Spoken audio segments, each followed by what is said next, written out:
प्रिय विद्यार्थियों, मैं डॉक्टर लालजी यादव आज आपको कक्षा 12 रसायन विज्ञान के अध्याय 5 का भाग 5 डिस्कस करूंगा। तो बच्चों, अध्याय भी 5 है और उसका कौन सा भाग है? उसका 5वां भाग है।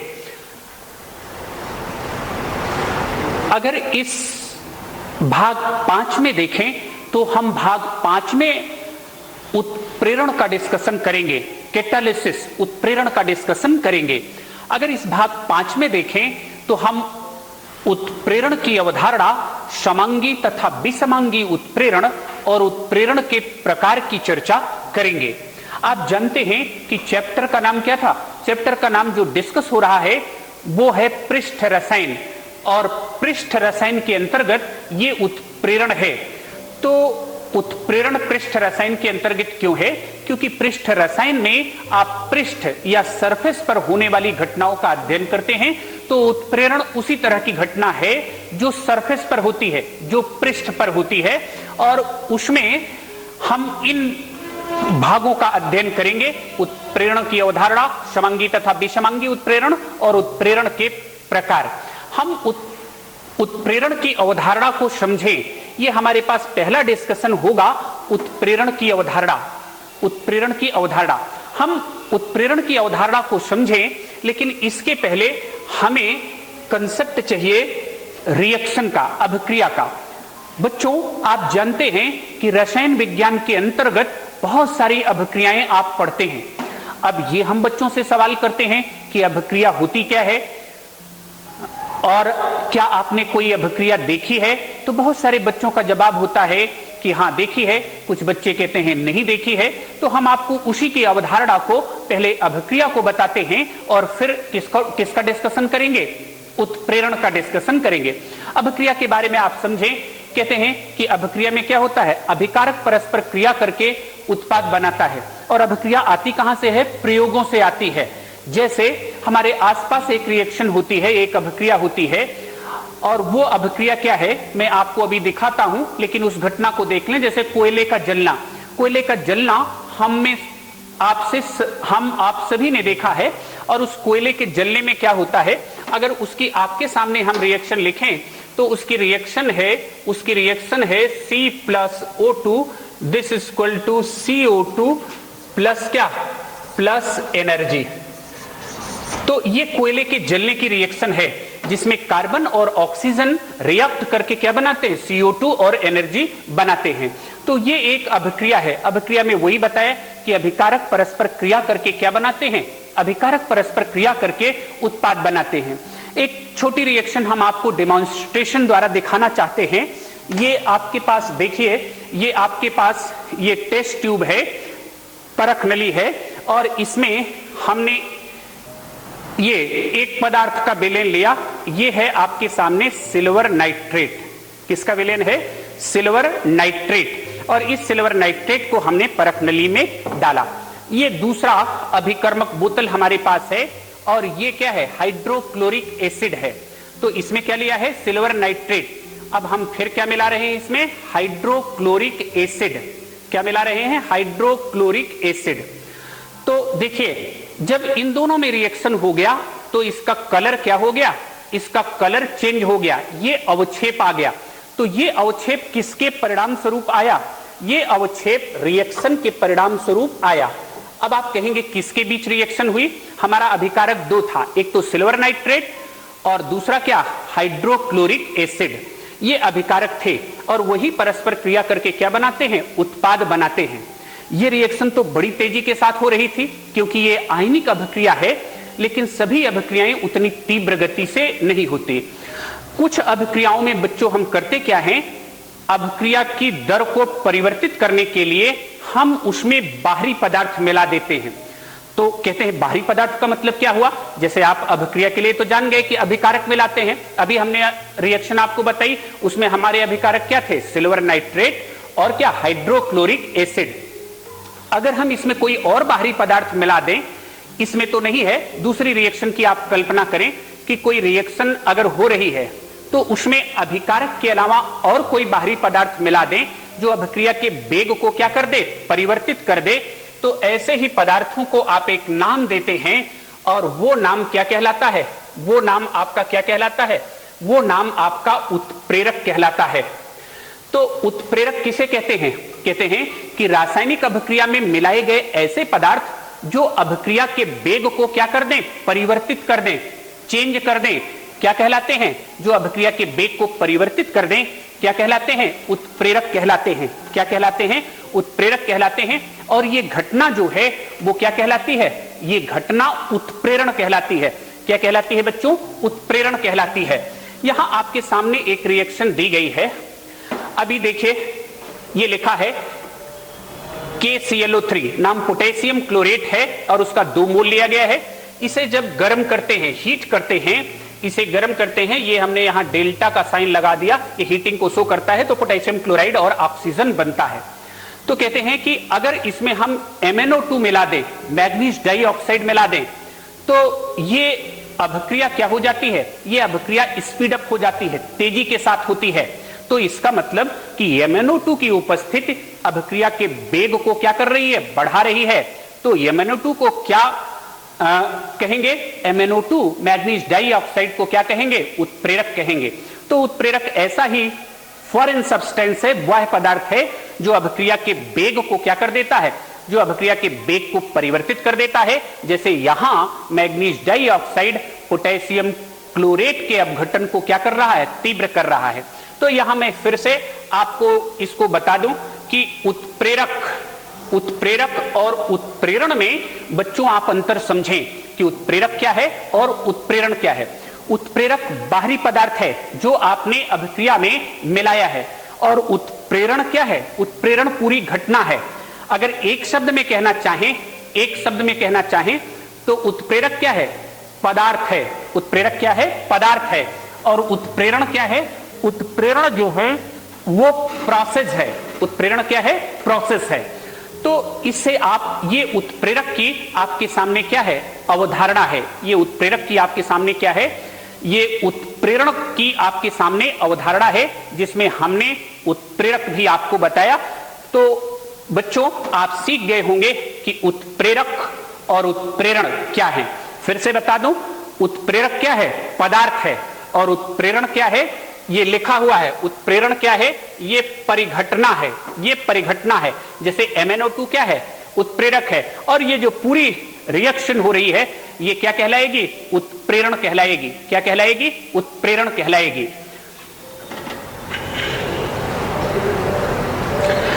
अब यहां लिखा हुआ है उत्प्रेरक की विशेषताएं। क्या लिखा हुआ है? उत्प्रेरक की विशेषताएं। आइए बच्चों देखते हैं कि उत्प्रेरक की विशेषताएं क्या होती हैं। अगर आपसे उत्प्रेरक की विशेषताओं की चर्चा करें, तो पहला पॉइंट लिखा हुआ है कि उत्प्रेरक किसी अभिक्रिया को प्रारंभ नहीं करता। यह पहला पॉइंट है। आप इसका मीनिंग समझें कि इसका मीनिंग क्या है। जैसे होता क्या है कि दो पदार्थ आपस में क्रिया कर रहे हैं। दो पदार्थ आपस में क्या कर रहे हैं? क्रिया कर रहे हैं। इसको आप इसी परिघटना से समझ सकते हैं जहां हमने लिखा है कि अगर मैग्नीज डाइऑक्साइड ना भी रहे, तब भी पोटेशियम क्लोरेट को गर्म करने पर पोटेशियम क्लोराइड और ऑक्सीजन बनेगा। तो कहते हैं कि मैग्नीज डाइऑक्साइड क्या करेगा? अभी बताया था कि मैग्नीज डाइऑक्साइड रिएक्शन की वेलोसिटी को क्या कर देगा? बढ़ा देगा। तो वही मतलब हुआ कि अभिक्रिया प्रारंभ होने के लिए उत्प्रेरक आवश्यक नहीं है। यह अभिक्रिया के वेग को क्या करता है? परिवर्तित करता है। अगर आप दूसरा पॉइंट देखें कि उत्प्रेरक की मात्रा तथा उसका रासायनिक संगठन अभिक्रिया के अंत में क्या रहता है? अपरिवर्तित रहता है। इसका मतलब क्या हुआ कि जैसे यही रिएक्शन आपके पास है, आपने यहां मैग्नीज डाइऑक्साइड उत्प्रेरक लिया है, तो पहले आप अभिकारक लेते हैं, फिर उसमें क्या मिलाते हैं? उत्प्रेरक मिलाते हैं। तो कहते हैं कि उत्प्रेरक की मात्रा और संगठन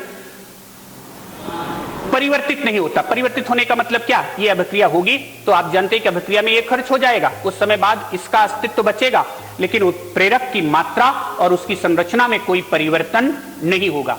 तो कहते हैं कि ये तो बहुत अच्छी बात है कि उत्प्रेरक ऐसा पदार्थ है जो अभिक्रिया के वेग को तो क्या कर देता है? परिवर्तित कर देता है, लेकिन खुद जो है वो खर्च नहीं होता और ना ही उसका संगठन क्या करता है? बदलता है।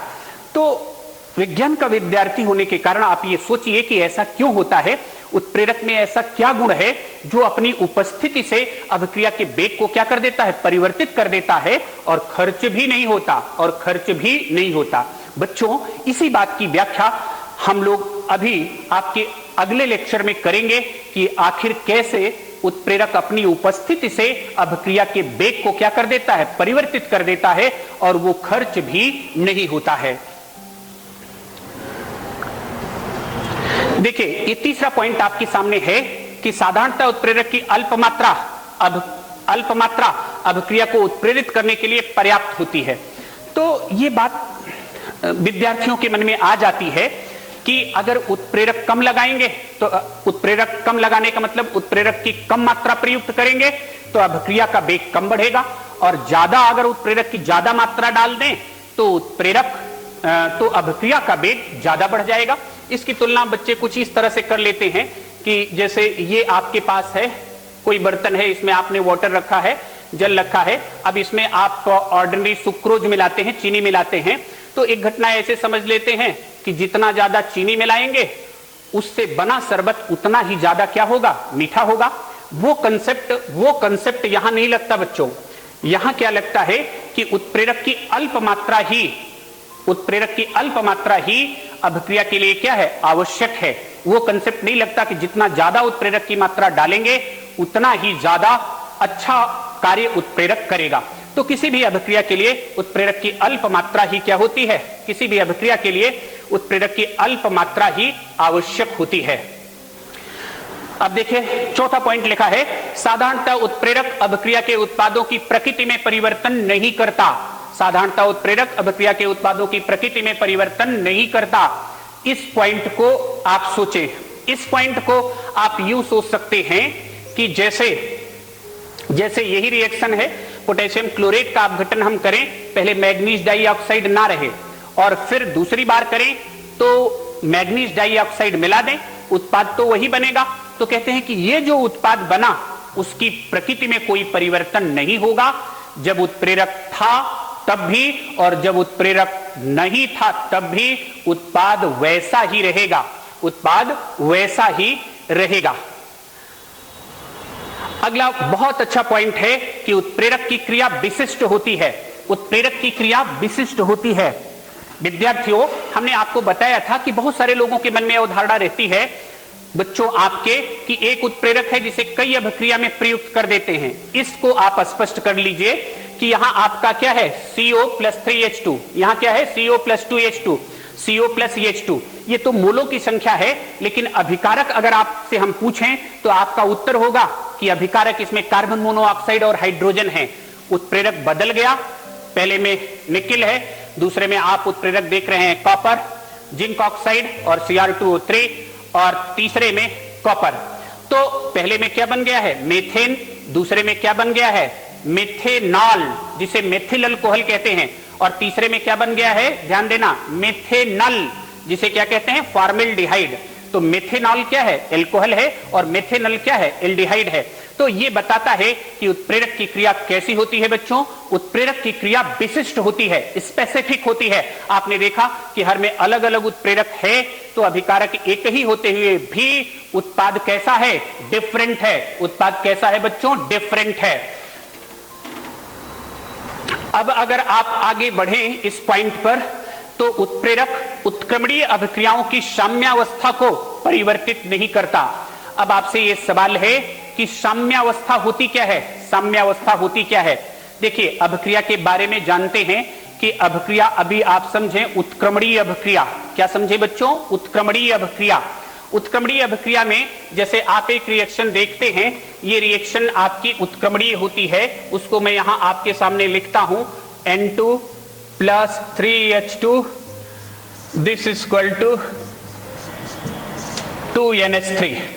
ये आपके सामने एक उत्क्रमणीय अभिक्रिया है। ये साइन आपका क्या बताता है, ये साइन आपका है रिवर्सिबिलिटी का साइन। अभिक्रिया अग्र दिशा में भी चलती है और पश्च दिशा में भी चलती है। तो कहते हैं कि उत्क्रमणीय अभिक्रियाओं की विशेषता होती है कि वो साम्यावस्था को प्राप्त करें।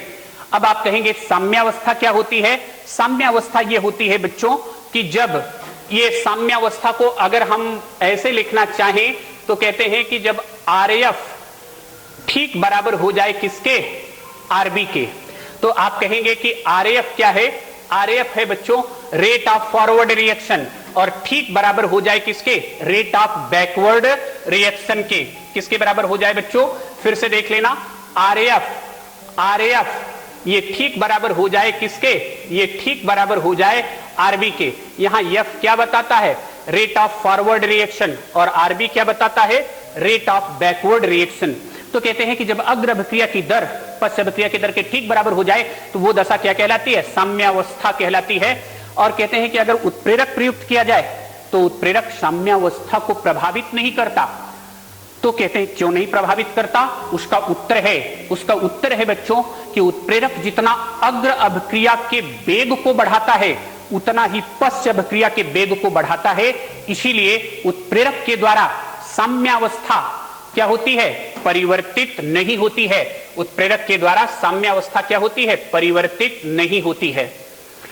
अगला जो आपके सामने है, यहां आपके सामने लिखा है आकार वर्णात्मक उत्प्रेरण। क्या लिखा है, आकार वर्णात्मक उत्प्रेरण। तो आकार वर्णात्मक उत्प्रेरक को कहते हैं सेप सेलेक्टिव कैटालिसिस। क्या कहते हैं, सेप सेलेक्टिव कैटालिसिस। कुछ नाम आपको आ रहा है कि जहां उत्प्रेरण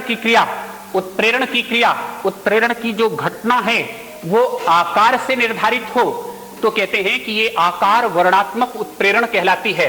यहां आपके सामने डेफिनेशन लिखी हुई है कि वह उत्प्रेरकीय अभिक्रिया जो उत्प्रेरक की रंध्र संरचना, रंध्र समझ गए, रंध्र पोर हो गया, एवं अभिकारक तथा उत्पाद अणुओं के साइज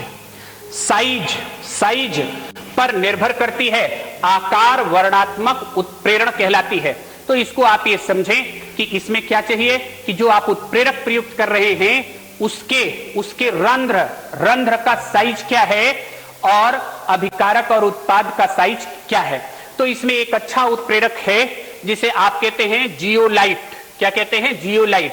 अब आप कहेंगे कि जियोलाइट क्या है, तो जियोलाइट रासायनिक रूप से एल्यूमिनोसिलिकेट हैं और उनकी रंध्र संरचना ये आपके सामने दो फिगर में दिखाई गई है।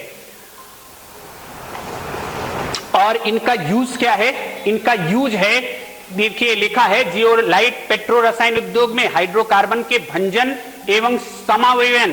भंजन आप कहते हैं, भंजन एल्केन का भंजन क्या है, ज्यादा कार्बन की एल्केन को अगर आप ताप और दाब के द्वारा कम कार्बन के एल्केन में परिवर्तित करें तो यही घटना एल्केन का भंजन क्रैकिंग कहलाती है। और समावयन, एल्केन अपने समवयवी एल्केन में बदल जाए तो यही घटना क्या कहलाती है, समावयन, आइसोमेराइजेशन। तो जियोलाइट जो है वो इसी में प्रयुक्त होते हैं। और आप जानते हैं कि एल्केन का पेट्रोलियम से संबंध है। एल्केन का किससे संबंध है, पेट्रोलियम C1 से C40 कार्बन 1 से कार्बन 40 तक के हाइड्रोकार्बनों का ही क्या है, मिश्रण है। अब इसी में आपको एक दिया गया है ZSM5, ये ट्रेड नेम है, एक जियोलाइट उत्प्रेरक का ट्रेड नेम है। जेड से जियोलाइट, एस से सोकोनी और एम से मोबिल। ZSM5 पेट्रोलियम उद्योग में प्रयुक्त होने वाला एक महत्वपूर्ण उत्प्रेरक है जो एल्कोहल को किस में बदल देता है, जो एल्कोहल को हाइड्रोकार्बनों में क्या कर देता है, बदल देता है। और आप जानते हैं कि बहुत सारे हाइड्रोकार्बन जो है वो पेट्रोलियम पदार्थों के रूप में क्या होते हैं, प्रयुक्त होते हैं। और पेट्रोलियम क्या प्रदान करते हैं, पेट्रोलियम ऊर्जा प्रदान करते हैं, व्हीकल्स को ऊर्जा प्रदान करते हैं। अब देखिए उत्प्रेरण का एक और प्रकार आपके सामने आ रहा है और इसे हम क्या कहेंगे बच्चों, इसे हम कहेंगे समांगी एवं विसमांगी उत्प्रेरण। क्या कहेंगे, समांगी एवं विसमांगी उत्प्रेरण। मैं आपको इसका अर्थ स्पष्ट कर दूं, समांगी और विसमांगी। आप पढ़ने के तौर पर क्या कहते हैं बेटा, समांगी क्या है, जिसमें एक ही प्रावस्था हो, फेज हो, वो समांगी है। और जिसमें एक से ज्यादा प्रावस्था हो, फेज हो, वो क्या है, विसमांगी है। हम एक सेंटेंस बोलते हैं, कहते हैं कि गैस गैस का मिश्रण कैसा होता है, गैस गैस का मिश्रण कैसा होता है, गैस गैस का मिश्रण जो होता है वो कैसा होता है, समांगी होता है। ये एक बहुत कॉमन बोले जाने वाला सेंटेंस है। तो कहते हैं कि समांगी का मतलब क्या, क्योंकि गैसों में एक ही प्रावस्था होती है, एक ही फेज होती है। अब आपका ये समांगी उत्प्रेरण की जो डेफिनेशन लिखी है, परिभाषा लिखी है, इसको हमने एनसीईआरटी से लिया है। तो ये कहते हैं कि जब अभिकारक एवं उत्प्रेरक समान प्रावस्था, प्रावस्था का मतलब समझिए, अर्थात द्रव या गैस में हो, तो प्रक्रम क्या कहलाता है, समांगी उत्प्रेरण कहलाता है। क्या कहलाता है, समांगी उत्प्रेरण कहलाता है। तो यही बात आपके सामने होती है। यहां ठोस नहीं लिखा गया, क्योंकि ठोस ठोस का मिश्रण जो है वो कैसा होता है, ठोस ठोस का मिश्रण जो होता है वो समांगी नहीं हो पाता, विसमांगी होता है। तो ये आपके पास है बच्चों,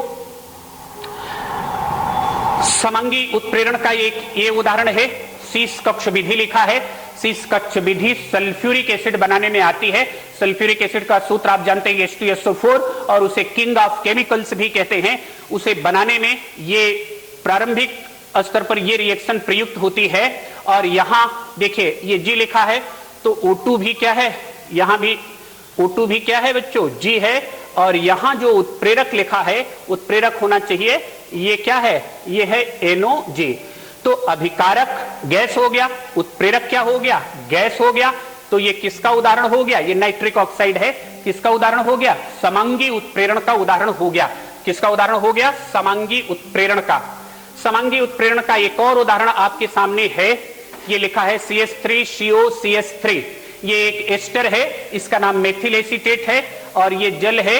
और यहां ये हाइड्रोक्लोरिक अम्ल की उपस्थिति में ये भी क्या है, ये भी आपके सामने यल है। और ये अभिकारक और उत्प्रेरक समान हो गए, एक ही फेज में हो गए। तो ये समांगी उत्प्रेरण का क्या है, ये समांगी उत्प्रेरण का क्या है, उदाहरण है। आपके सामने एक और समांगी उत्प्रेरण का उदाहरण लिखा है, शर्करा का जल अपघटन। तो आप देखिए ये जली विलयन है, ये जल खुद ही है, और ये H+ है ना, अम्लीय माध्यम में हो रही है। तो ये आपका बन रहा है ग्लूकोज और फ्रक्टोज। आप जानते हैं कि दोनों का सूत्र एक ही है, लेकिन दोनों एक दूसरे के क्या हैं, समावयवी हैं। अब अगर आप विषमांगी उत्प्रेरण की बात करें, तो विषमांगी उत्प्रेरण में क्या, कि अभिकारक और उत्प्रेरक की प्रावस्था भिन्न हो। जैसे यही रिएक्शन लिखी गई है, तो ये सल्फ्यूरिक अम्ल बनाने की संपर्क विधि में यहां जो उत्प्रेरक आता है वो आता है प्लेटिनम सॉलिड। तो ये गैस है और ये सॉलिड है, तो विषमांगी उत्प्रेरण हुआ। हैबर विधि अमोनिया बनाने की बहुत प्रसिद्ध विधि है, और यहां आपका जो उत्प्रेरक आता है वो आता है आयरन सॉलिड। तो ये गैस है और ये आयरन सॉलिड है। तो किसका उदाहरण है, विषमांगी उत्प्रेरण का उदाहरण है। अब आप देखें तो कहते हैं कि धनात्मक उत्प्रेरण क्या है, धनात्मक उत्प्रेरण। तो जब हम लोग शुरू में उत्प्रेरक और उत्प्रेरण में अंतर कर रहे थे, तो आपको बताया था कि उत्प्रेरक अभिक्रिया के वेग को क्या करता है, परिवर्तित करता है। तो सीधा आप जान लें कि धनात्मक उत्प्रेरक अभिक्रिया के वेग को बढ़ाएगा, और ऋणात्मक उत्प्रेरक अभिक्रिया के वेग को क्या करेगा, घटाएगा। जैसे आपको लिखा है, ये आपने देखा था, ये शुरू में उदाहरण देखा था कि पोटेशियम क्लोरेट के अपघटन में मैग्नीज डाइऑक्साइड कैसा है, धनात्मक उत्प्रेरक है बच्चों। अब ऋणात्मक उत्प्रेरण क्या है, ऋणात्मक उत्प्रेरण में यह है कि जब उत्प्रेरक अभिक्रिया के वेग को क्या कर दे, घटा दे। तो ऋणात्मक उत्प्रेरक को एक नाम देते हैं और वो संदमक कहलाता है, और ऋणात्मक उत्प्रेरण जो है ये संदमन कहलाता है। जैसे ये हाइड्रोजन परऑक्साइड है और ये अपघटित होकर के क्या बनाती है, जल और ऑक्सीजन। तो यहां जो है, यहां आपका लिखा है ये ग्लिसरीन, ग्लिसरीन आप जानते हैं, इसे ग्लिसरॉल भी कहते हैं। ये एक ट्राईहाइड्रिक एल्कोहल है, और ये इसके लिए किसका काम करता है, ये इसके लिए ऋणात्मक उत्प्रेरक का क्या करता है, ऋणात्मक उत्प्रेरक का कार्य करता है। अर्थात अभिक्रिया की दर को क्या कर देता है बच्चों, मंद कर देता है, धीमा कर देता है। ये आपके सामने एक स्व उत्प्रेरण लिखा हुआ है, स्व उत्प्रेरण। स्व उत्प्रेरण का मतलब ये हुआ, ये डेफिनेशन में है कि जब उत्पाद द्वारा अभिक्रिया का वेग बढ़ता है। जैसे यहां H+ लिखा है, तो आप जानते हैं कि ये एसिटिक एसिड है, और ये आयनित होकर के क्या देगा, ये आयनित होकर के H+ देगा, और वो H+ अभिक्रिया के वेग को क्या करेगा, बढ़ाएगा। तो कहते हैं कि जब कोई उत्पाद अभिक्रिया के वेग को बढ़ाने लगे तब ये क्या कहलाता है, ये घटना क्या कहलाती है बच्चों, ये घटना कहलाती है स्व उत्प्रेरण। यहां आपके सामने एक लिखा है प्रेरित उत्प्रेरण। क्या लिखा है, प्रेरित उत्प्रेरण। अब बच्चों आप कहेंगे प्रेरित उत्प्रेरण क्या है, अंग्रेजी शब्द आप देखें तो वहां क्या लिखा है, वहां लिखा है इंड्यूस्ड कैटालिसिस। क्या लिखा है, इंड्यूस्ड कैटालिसिस। तो इसका मतलब वही हुआ, इंडक्शन का मतलब क्या हुआ जो आप समझते हैं कि जैसे कहते हैं कि कोई अभिक्रिया अगर अन्य अभिक्रिया के लिए उत्प्रेरक का कार्य करने लगे तो ये प्रेरित उत्प्रेरण कहलाता है। जैसे ये लिखा है, इसका नाम सोडियम सल्फाइड है, ये वायु द्वारा ऑक्सीकृत होकर के सोडियम सल्फेट बनाता है, लेकिन ये यौगिक जो आपको लिखा है ये वायु द्वारा ऑक्सीकृत नहीं होता। अब क्या करते हैं, अब दोनों का मिश्रण ले लेते हैं, इसका और इसका, फिर वायु प्रवाहित करते हैं तो देखते हैं कि ये तो ऑक्सीकृत पहले भी हो रहा था, अब भी हो गया। जो नहीं हो रहा था सोडियम अर्सेनाइट, वो भी ऑक्सीकृत हो गया किसमें, सोडियम अर्सेनेट में। इस तरह से आपने बच्चों देखा, इसका निष्कर्ष क्या है कि सोडियम सल्फाइड का ऑक्सीकरण सोडियम अर्सेनाइट के लिए क्या है, प्रेरित उत्प्रेरण है। क्या है बच्चों, प्रेरित उत्प्रेरण है। और इस पर आधारित हमने आपको बच्चों असाइनमेंट दिया हुआ है। देखिए ये आ गया ना, सल्फ्यूरिक अम्ल निर्माण की संपर्क विधि। संपर्क विधि बताया था ना, संपर्क विधि सल्फ्यूरिक अम्ल के निर्माण में प्रयुक्त होती है। तो आपसे क्वेश्चन आता है कि इसमें उत्प्रेरक क्या होता है, तो उसका उत्तर है बच्चों, इसमें उत्प्रेरक होता है प्लेटिनम और या V2O5। V2O5 का नाम वेनेडियम पेंटाऑक्साइड। अगला लिखा है उत्प्रेरक सामान्यतः चूर्ण अवस्था में प्रयुक्त किए जाते हैं। उत्तर बता लेंगे आप, क्योंकि चूर्ण अवस्था में होने से उनका पृष्ठीय क्षेत्रफल बढ़ जाता है और उत्प्रेरण की घटना पृष्ठ पर होने वाली घटना है। यहां हमने ये आपको बताया कि निम्न को स्पष्ट कीजिए। ये आपका ये भी क्वेश्चन है, एस्टर का जल अपघटन प्रारंभ में धीमा एवं कुछ समय पश्चात तीव्र क्यों हो जाता है। तो आप बताइए बच्चों, ये किससे संबंधित है, ये स्व उत्प्रेरण से क्या है, संबंधित है। इसीलिए ऐसा है, जिसकी व्याख्या हमने आपको अभी किया था। तो इन प्रश्नों को बच्चों आप करिएगा। और अभी हमारे पास जब हम अगले भाग में आपका डिस्कशन करेंगे तो उत्प्रेरण का जो बाकी पार्ट है उसे हम डिस्कस करेंगे। तो अभी बच्चों हमने आपको उत्प्रेरण में क्या बताया, उत्प्रेरण की अवधारणा बताई, समांगी और विसमांगी उत्प्रेरण बताया और उत्प्रेरण के विभिन्न प्रकार की चर्चा की, जैसे धनात्मक उत्प्रेरण, ऋणात्मक उत्प्रेरण, स्व उत्प्रेरण और प्रेरित उत्प्रेरण। आज के भाग में इतना ही। बहुत बहुत धन्यवाद।